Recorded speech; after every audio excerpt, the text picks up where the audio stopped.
सदियों से महान यह भारत राष्ट्र जब पराधीनता काल में शक्तिहीन होकर अपनी आभा, अपना तेज, अपना आत्मविश्वास सब कुछ खोता चला जा रहा था।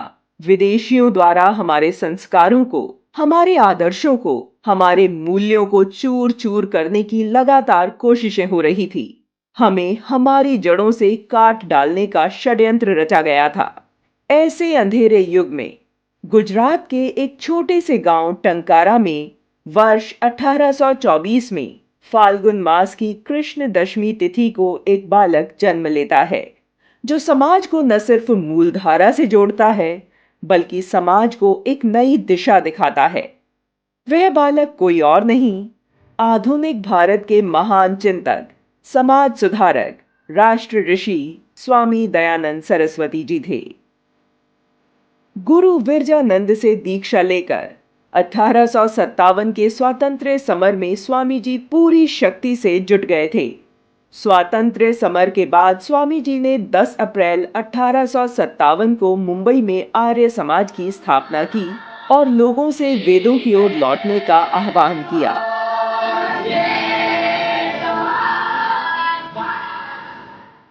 राष्ट्र के सांस्कृतिक नवजागरण के लिए दिए गए उनके अनेक महत्वपूर्ण योगदानों में शिक्षा के क्षेत्र में दिए गए योगदान से राष्ट्र आज भी आलोकित हो रहा है।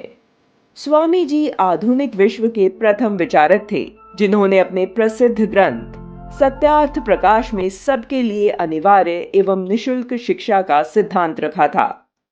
स्वामी दयानंद जी ने अपने तर्कों से विदेशियों द्वारा दीनहीन और अस्मिता विहीन बना दिए गए भारतीय समाज को स्मरण कराया कि भारत के धर्म और परंपराओं में कोई कमी नहीं है। सदियों से हम आर्य अर्थात श्रेष्ठता के साधक रहे हैं। विदेशी आक्रमणकारियों के षड्यंत्र के चलते हमें अपने आत्मबोध से, अपने वास्तविक स्वरूप से भटका दिया गया है, जिसके कारण ही समाज में कुरीतियां और अपने स्वत्व के प्रति हीन भावना पनप गई है। स्वामी जी ने लोगों को समझाया कि इसके लिए हमें विदेशी तंत्र का त्याग कर स्वतंत्र निर्मित करना होगा और उसका एकमात्र मार्ग है भारत केंद्रित शिक्षा पद्धति और अपने स्वधर्म की ओर लौटना।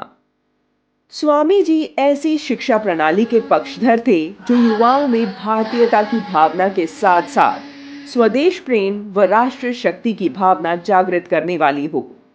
उनका मानना था कि बालक की शिक्षा मां के गर्भ से ही आरंभ हो जाती है, इसलिए मां को बच्चे के जन्म के पश्चात ही बालक को भाषा, संस्कृति, साथ ही विचार, परंपराओं का ज्ञान प्रदान करना चाहिए, जिसके लिए मां का सुसंस्कृत होना अनिवार्य है।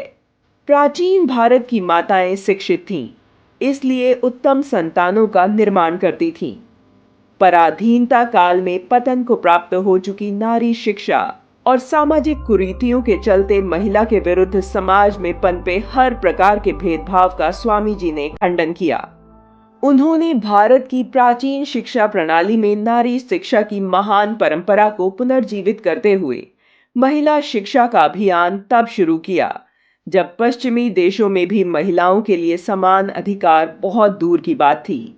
उनके अनुसार शिक्षा का उद्देश्य समाज में ऐसे नर नारियों का निर्माण करना है जो चरित्रवान हों और अपने परिवार, समाज और राष्ट्र से संबंधित कर्तव्यों का निष्ठापूर्ण पालन करने वाले हों।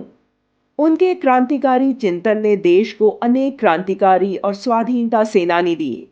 विनायक दामोदर सावरकर, लाला लाजपत राय, लाला हरदयाल, राम प्रसाद बिस्मिल, सुखदेव, राजगुरु, भगत सिंह, स्वामी श्रद्धानंद जैसे अनेक क्रांतिकारियों को स्वामी दयानंद अथवा आर्य समाज से ही प्रेरणा मिली।